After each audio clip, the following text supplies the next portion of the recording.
So before we start getting into my story, I need to let you guys know that this is a story from my past. Just put the intro up. I'm going to put the intro up that says we don't support drugs. We do not promote the use of legal or illegal psychoactive substances. This video has been created strictly for harm reduction purposes. First of all, this is a pretty interesting story. This is going to be the first video that I've ever made that is about a video that I made that never got released. Basically, what happened was I was filming a video called Shrooms versus DMT, and this was supposed to be my... it would have been like my 10th or 12th video. It was right in the beginning stages of my channel, and it was going to be continuing on the trend of doing the versus videos, and this failure is actually part of the reason why I really slowed the versus videos down. What I did was, while I was still under the influence of the mushrooms, I took the SD card that had all of the footage on it, I got a rock, and I smashed the fuck out of it. I wanted to make damn sure that no one, not even me, would ever see the footage. Now, I've released some pretty crazy shit on YouTube before, so you've got to think to yourself, it must have been really, really wild for me to smash it with a rock. I wanted to make sure that when I sobered up, I didn't change my mind. I wanted to be sure that while I was in that state, I did the right thing, and the right thing was to destroy all evidence. Anyway, I'm getting ahead of myself. Let's actually tell the story of what happened.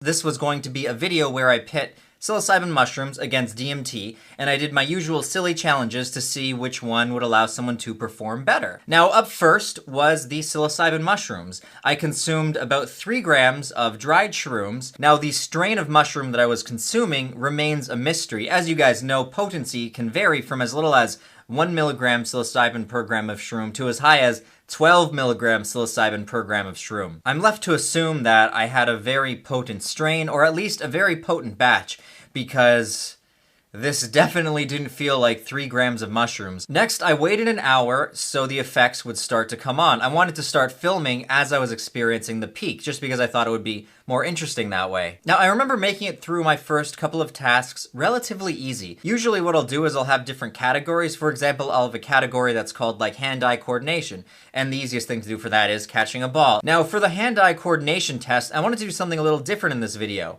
I figured it would be really cool if I stood up a bunch of little action figures and shot them down with Nerf guns. Can't really call it a hand-eye coordination, it's more like just an accuracy test, but regardless, it was a unique spin on just doing a simple ball catch. And this is when the mushrooms really started to creep up from under my skin and sink their magic into my brain. So I remember holding the gun up and targeting at the action figures. And it was at this point that I began hearing a very familiar yet distinct buzzing sensation. It was running up and down my body, and it was even manifesting itself in the form of a ringing in my ears. It's no wonder to me that on a molecular level, psilocybin and DMT are so similar. They definitely have some pretty familiar effects, this buzzing being one of them. I remember dropping the gun and feeling like I had to sit down as the ringing just started growing in frequency, and it just started becoming louder and louder and louder to the point where it felt like it was just encompassing all of my being. So I sat down on the couch, and Jasmine was filming me, and she thought that it would be in my best interest if she almost forcefully kept trying to like nag at me to do the tasks, because in her mind she's thinking, okay, Adam's gonna be really mad if this whole trip goes by and he doesn't actually follow through. I needed a break. I couldn't keep filming. I felt like I was moments away from reality shattering in front of me, and I was about to like step through a portal into DMT land via ingesting psilocybin mushrooms. And here she is in front of me with like a stern face going like, Adam, come on, get up. Adam, get up. We gotta film more. What are you doing? And I'm just sitting on the couch like,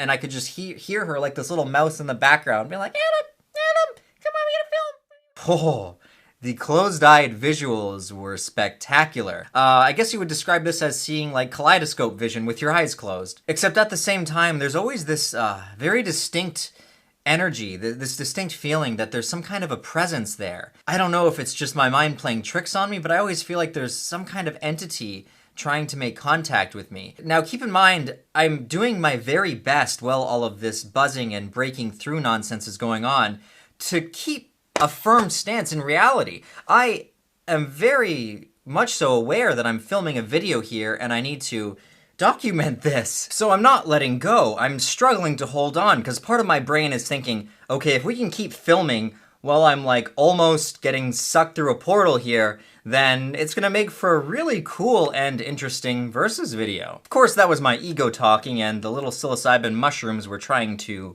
destroy my ego, and you know, the mash of me going against it was most definitely not a good idea. In retrospect, I should have just sat on the couch, zoned Jasmine out, and just let the mushrooms take me for a ride. But of course, instead, I fucked up and I fought to stay in this reality. I didn't let myself go. I grabbed the gun back, and I'm like, okay, Jasmine, okay, I can do this. I remember holding the gun.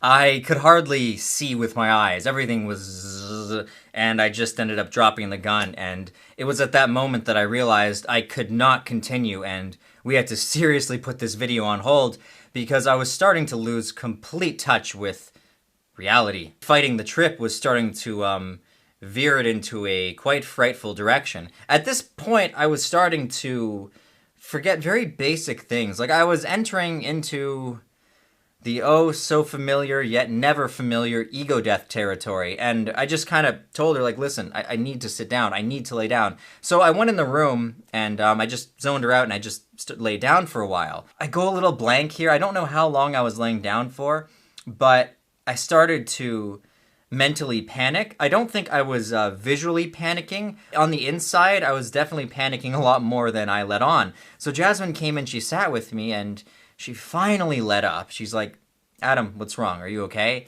And I'm just like, is this what people do for fun? People call this fun? This is what I do for fun? I get as close to death as humanly possible, and that's fun? I don't understand. Explain to me what's so fun about being so close to death right now. Of course, I'm talking about metaphysical death, meaning like the death of knowing who I am. And I'm like, I'm losing it. I don't know what's going on. I'm forgetting things. I'm forgetting everything. I took some breaths, and sure enough, within the next 5 minutes, I had complete amnesia. I had absolutely no idea who Jasmine was. As if this isn't a theme in some of my trips. And this enters the stage of getting to know my girlfriend all over again. Not only did I have little idea who she was, but I thought she was an alien.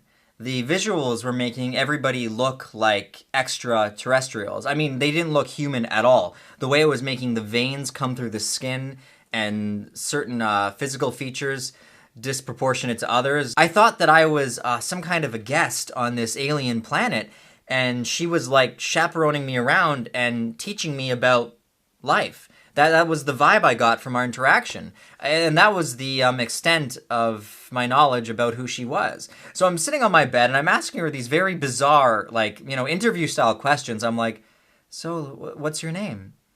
Oh, Jasmine, okay. So how long have you lived here? Okay, that's really interesting. So what do you want to do with your life here? Where do you want to go in the future?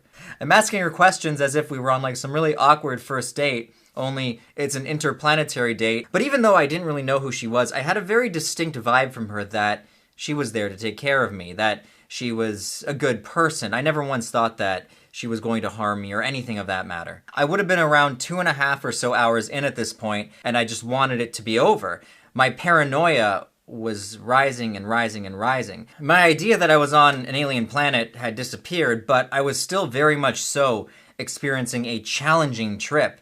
Every time she would leave or I would be by myself, I was convinced that it meant they didn't exist. If I couldn't see them, They didn't exist. I just had no reference point of like spatial awareness or knowing that people still exist when they're not in your visual field. It was very bizarre and very, very freaky. For whatever crazy reason, I became convinced that the police were coming because I was doing something wrong. And this goes back to a fear that a lot of people actually have when taking psychedelics. There's this underlying vibe and energy to the experience that some people can have where they know that they're doing something illegal. And as soon as they think during their trip, oh, I'm doing something illegal, it can just branch off into a whole new dimension of paranoia. So I started believing that, okay, since I've done something illegal, because keep in mind, your thoughts don't really make rational sense. They don't make logical sense when you're in these states. So as far as I was concerned, every time she would leave, she didn't exist anymore. I was doing something illegal because I ate psilocybin mushrooms, meaning what happens when you do illegal things? And my mind goes, you do illegal things, you go to jail. You get arrested for illegal things.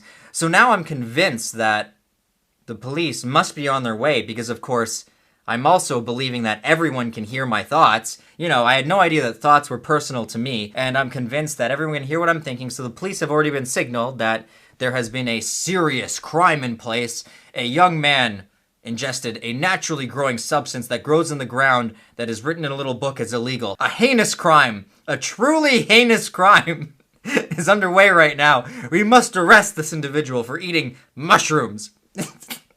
I'm laughing because it sounds so stupid, but this is 100% what I was imagining. So of course, naturally, I went to my stash of mushrooms, which I think I had something like 5 grams left. I didn't have a lot left. I dumped them down the toilet, and then I realized that's not enough. What if they see the scales and they find like some little tiny molecules that I couldn't clean off in them? Oh shit, then I'll be caught still. I need to dispose of these scales. So when Jasmine came back upstairs to check on how I was doing, I was in a complete panic. And I was like, okay, Jasmine, so look, I dumped everything out. We got nothing left, but there's still the scales. Now, I thought about throwing the scales out in our garbage, but what if they search our garbage and find them? And she's just like, Adam, what are you talking, who? I'm like, what if there's people following me right now? And there was actually a truck outside that was out there for a while, and there was someone sitting in there, which is suspicious. But in that state, I was like, Jasmine, that truck, you see that truck? It's been down there the entire time. It's been down there for at least 2 hours.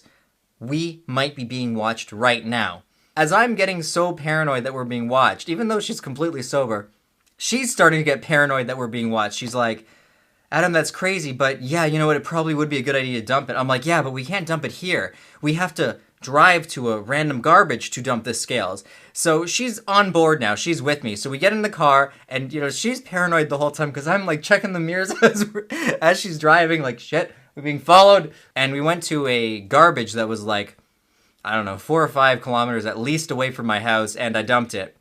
Went back to the house, made sure that it was completely clean for when the cops came to take me, and then I was like, wait, the most important piece of evidence still exists. The motherfucking SD card.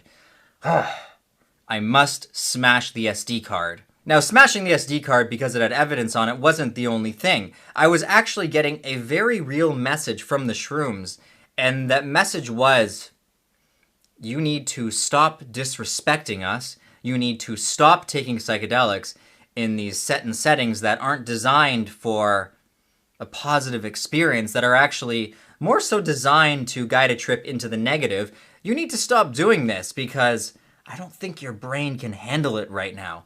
And I was hearing this message loud and clear, and the message was, you can't release this for people to see. No one is ever allowed to see this experience. And I was like, yeah, no one is ever. And then, like, the mushrooms that are talking to me, of course it's just me talking to my subconscious, are like, yeah, but think about it. You might get sober and then change your mind. And if you sober up and change your mind and release this, only bad things are going to come out of it. And I was like, that's right, only bad things are going to come out of it. Oh, no. So took the SD card, went outside into the garden, found a rock, smashed it, bent it in half, smashed it, bent it in half, ripped it up, dug a little hole, buried the remnants of the SD card into the hole, you know, padded it all, put some rocks on it to design it, you know, decorate it a bit, make it look like no one was there and there was nothing, no secret footage of taking mushrooms hiding in there. Went in the house and didn't end now. Next, I mentally prepared myself for what I was going to do when they came to take me away. I was still very much so in the midst of my paranoid delusional experience, almost like a psychotic breakdown trip, and I went upstairs onto my couch, sat down with my girlfriend. I actually called my mom and she came over. I told her I needed to see her and I told her that I loved her. I told my mom that I had taken mushrooms and she was a little concerned but not really. And I was like, I'm fine. I just really wanted to be with you two right now. So we sat upstairs and I remember saying, I really love you both. I love you both so much. I didn't have it in me to tell them, hey guys, I'm about to, the police are coming.